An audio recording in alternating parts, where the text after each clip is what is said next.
إن الله يعلم غيب السماوات والأرض والله بصير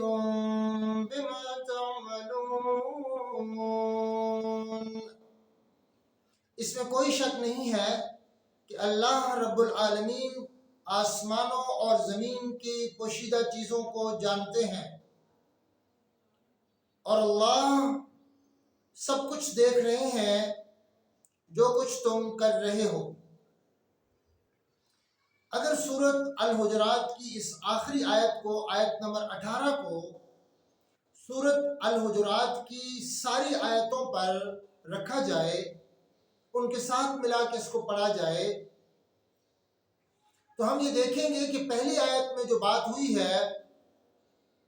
کہ اے لوگوں جو ایمان لائے ہو، اللہ اور اس کے رسول سے آگے نہ بڑھو اور اللہ سے ڈرتے رہو، بے شک اللہ رب العالمین سب کچھ سننے والے، سب کچھ جاننے والے ہیں۔ تو اب یہاں پر مراد یہ ہوگی کہ اللہ رب العالمین جانتے ہیں کہ آپ میں سے کون اللہ اور اس کے رسول سے زندگی کے کس کس معاملے میں آگے بڑھ کر چلا ہے، یعنی اس نے من مانی کی ہے اور اپنی مرضی کے مطابق کام کیا ہے، اور اس نے یہ نہیں دیکھا کہ اللہ اور اس کے رسول اس معاملے میں کیا چاہتے ہیں۔ دوسری آیت میں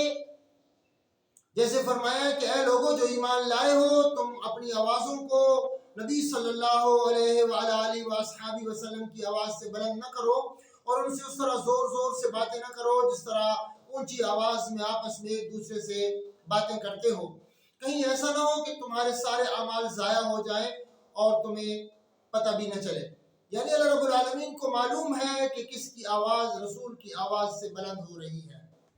اور کون رسول صلی اللہ علیہ وسلم کے فرامین کے مقابلے میں اپنا فلسفہ اور اپنی باتیں بیان کر رہا ہے اور اپنی باتوں کو برتر سمجھتا ہے۔ اور اس طرح سے کہ وہ لوگ جو اپنی آوازوں کو اپنے نبی صلی اللہ علیہ وآلہ وصحبہ وسلم کے سامنے پست رکھتے ہیں، اللہ نے ان کے دلوں کو پرہیزگاری کے لیے جانچ لیا ہے، پرکھ لیا ہے۔ یعنی رب العالمین اس غیب کو جانتے ہیں کہ کس کے دل میں رب العالمین کے اس پیارے پیغمبر حضرت محمد صلی اللہ علیہ وآلہ وصحبہ وسلم کا کتنا احترام موجود ہے کہ وہ آپ صلی اللہ علیہ وسلم کے سامنے اپنی آواز کو پست رکھتا ہے۔ اور اسی طرح سے وہ لوگ جنہوں نے رسول اللہ صلی اللہ علیہ وآلہ وصحبہ وسلم کو آپ کے گھروں کے باہر سے آوازیں دی تھی، اگر آپ صلی اللہ علیہ وسلم نے ان کی آواز نہیں بھی سنی تھی تو اللہ رب العالمین جو غیب جانتے ہیں وہ سن رہے تھے، اور اللہ رب العالمین نے محمد صلی اللہ علیہ وآلہ وصحبہ وسلم کو وحی کے ذریعے سے اطلاع فرما دی کہ یہ لوگ جو آپ کو آپ کے گھروں کے باہر سے آوازیں دے رہے ہیں ان میں سے اکثر بے وقوف ہیں۔ اور اس طرح سے جو اس آیت میں بات ہوئی ہے کہ اے لوگوں جو ایمان لائے ہو، اگر تمہارے پاس کوئی جھوٹا شخص کسی خبر کے ساتھ آئے تو اس کی تحقیق کر لیا کرو، کہیں ایسا نہ ہو کہ انجانے میں کسی کو تکلیف پہنچا دو اور پھر اپنے کیے پر پچھتاتے رہو۔ تو کون ہے جو صرف سنی سنائی باتوں پر ہی عمل درآمد کرتا ہے اور یہ جانچنے کی، پرکھنے کی اور یہ تحقیق کرنے کی ضرورت ہی نہیں محسوس کرتا کہ اس خبر کی حقیقت کیا ہے؟ اسی طرح سے جیسے یہ فرمایا کہ جان رکھو کہ تمہارے درمیان اللہ کے رسول ہیں، اگر وہ اکثر معاملات میں تمہاری رائے پر چلے تو تم خود ہی مشکل میں پڑ جاؤ گے، اور لیکن اللہ نے یعنی ایمان کو تمہارے لیے پسندیدہ بنایا اور تمہارے دلوں میں اس کو سجا دیا ہے، اور کفر اور فسق اور نافرمانی کو تمہارے لیے ناپسندیدہ بنا دیا ہے۔ یعنی اللہ رب العالمین کو یہ بات معلوم ہے، وہ غیب جانتے ہیں کہ کس کے دل کے اندر ایمان سب سے محبوب ترین چیز ہے، اور کس کا دل ایمان سے مزین ہے، اور کس کے دل میں کفر اور فسق اور نافرمانی سے نفرت ہے۔ اسی طرح سے جو دو لوگ مومنوں میں سے لڑ پڑے تو ان کے درمیان صلح کرانے کی جو بات فرمائی ہے، تو اس میں اللہ رب العالمین بہت اچھی طرح سے جانتے ہیں کہ دو لڑنے والوں میں سے زیادتی پر کون ہے، اور پھر ان میں سے صلح کرانے والوں میں کون اخلاص کی بنیاد پر صلح کروا رہا ہے، کون طرفداری یعنی کا مظاہرہ کر رہا ہے، اور کون یہ چاہتا ہے کہ عدل اور انصاف کے ساتھ ان دونوں کے درمیان صلح ہو جائے۔ اور جس طرح اگلی آیت میں فرمایا کہ سب مومن آپس میں بھائی ہیں، تو بھائیوں کے درمیان صلح کراؤ۔ تو اب کون ہے جو صلح کے لیے دوڑ دھوپ کر رہا ہے تاکہ وہ رب العالمین کی رحمت کا مستحق بن جائے؟ اس طرح سے اگلی آیت میں جو بات کی کہ آپس میں مذاق نہ کرو، ایک دوسرے کا مذاق نہ اڑاؤ، مرد مردوں کا، عورتیں عورتوں کا، اور اسی طرح سے کہ خود کو گالیاں نہ دو اور نام نہ بگاڑو، اور جو تائب نہ ہو تو وہ ظالم ہے۔ یعنی اللہ رب العالمین کو بہت اچھی طرح معلوم ہے کہ کون شخص کسی کا مذاق اڑا رہا ہے، اس کے رنگ کی بنیاد پر، نسل کی بنیاد پر، اس کی یعنی مالی حالت کی بنیاد پر، یا اس کی جسمانی کیفیت کی بنیاد پر، یا اور مرتبے کے اعتبار سے اگر وہ اس سے کم تر ہے تو وہ اس کا مذاق اڑا رہا ہے، یا کون ہے جو دوسروں کو گالیاں دے رہا ہے، یا کون ہے جو کسی کو حقیر اور کم تر جانتے ہوئے اس کا نام بگاڑ رہا ہے۔ اور اس طرح سے اگلی آیت میں جو بات کی ہے کہ بدگمانی سے بچو، یعنی زیادہ گمان کرنے سے بچو، اس لیے کہ کچھ گمان گناہ ہوتے ہیں۔ تو بدگمانی دوسرے سے کرنا، خود سے اپنے طور پر یہ سوچ لینا کہ وہ میرے لیے ایسا سوچتا ہوگا، یا اس کے میرے لیے یعنی اس طرح کے خیالات ہیں، یعنی اپنے طور پر یہ تصور کر لینا جس کی کوئی بنیاد اور حقیقت نہ ہو، اس سے منع کیا ہے۔ اور اس طرح سے دوسروں کی جو پوشیدہ باتیں ہیں، راز ہیں، عیب ہیں، ان کو تلاش کرنے سے منع کیا ہے۔ تو رب العالمین غیب جانتے، اللہ کو پتا ہے کہ کون کس کے عیب کی تلاش میں ہے، اور کون اپنے دل میں دوسرے کے متعلق برا گمان رکھ رہا ہے اور غیبت سے روکا ہے۔ تو اللہ رب العالمین کو معلوم ہے کہ کون کس کے دم موجودگی میں غیبت کر رہا ہے۔ رب العالمین تو ہر ایک کے ساتھ ہیں، اللہ سے تو کوئی بندہ چھپا نہیں، اس کی کوئی بات چھپی نہیں، اس کے دل میں پیدا ہونے والے خیالات چھپے نہیں، اور اس کی زبان سے ادا ہونے والی باتیں اور اس کے کام اللہ رب العالمین کے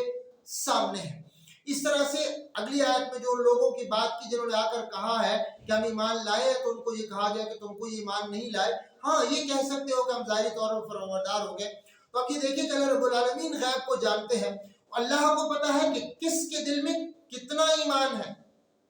اور ایمان ہے بھی صحیح کہ نہیں۔ اگر کوئی زبانی کہتا ہے کہ میرے دل میں ایمان ہے، تو حقیقت کو تو اللہ جانتے ہیں کہ کس کے دل میں ایمان ہے۔ اور اس طرح سے جو بتایا اگلی آیت میں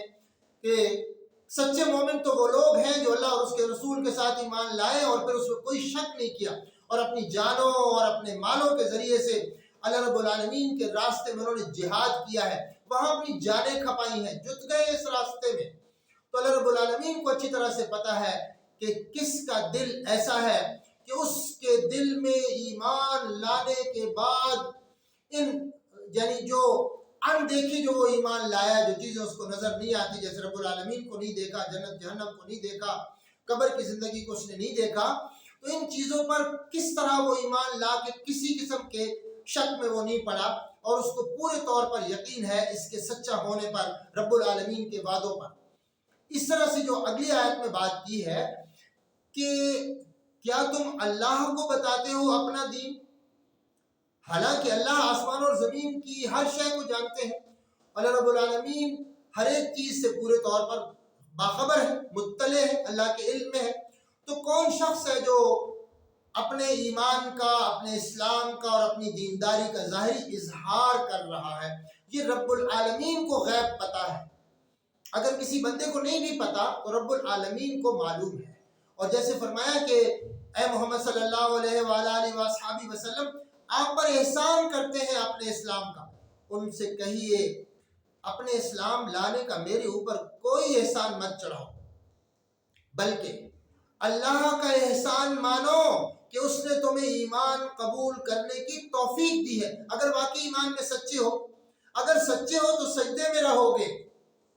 اس ایمان کی نعمت، ایمان کی دولت، ایمان کی طاقت ملنے کی خوشی میں، اس کے شکر میں رب العالمین کے سامنے سجدہ ریز رہو گے۔ یہ نہیں کرو گے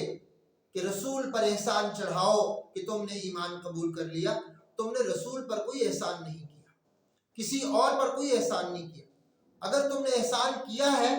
تو اپنے اوپر احسان کیا ہے، اور رب نے تم پر احسان کیا ہے کہ تمہیں ایمان کی توفیق دی ہے۔ اور آخری آیت وہی کہ بے شک اللہ رب العالمین آسمانوں اور زمین کی چھپی چیزوں کو جانتے ہیں،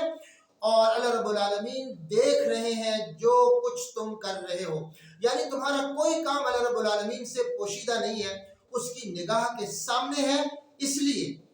برے کام کرنے والوں کو ڈرنا چاہیے کہ رب العالمین دیکھ رہے ہیں، وہ پکڑیں گے، مواخذہ کریں گے، اور نیک کام کرنے والوں، دوسروں کی مدد کرنے والوں، دوسروں کے حقوق دینے والوں کو خوش ہونا چاہیے کہ ان کی کوئی نیکی رب العالمین سے پوشیدہ نہیں ہے، اس لیے اس کے انعام میں انہیں کسی طرح کا کوئی شک نہیں ہونا چاہیے کہ رب ان کی نیکیوں کو اور ان کے کاموں کو اور ان کے رویوں کو اور ان کی زندگی کو دیکھ رہے ہیں تو ان کو پورا پورا انعام اور پورا پورا اجر رب العالمین عطا فرما دیں گے۔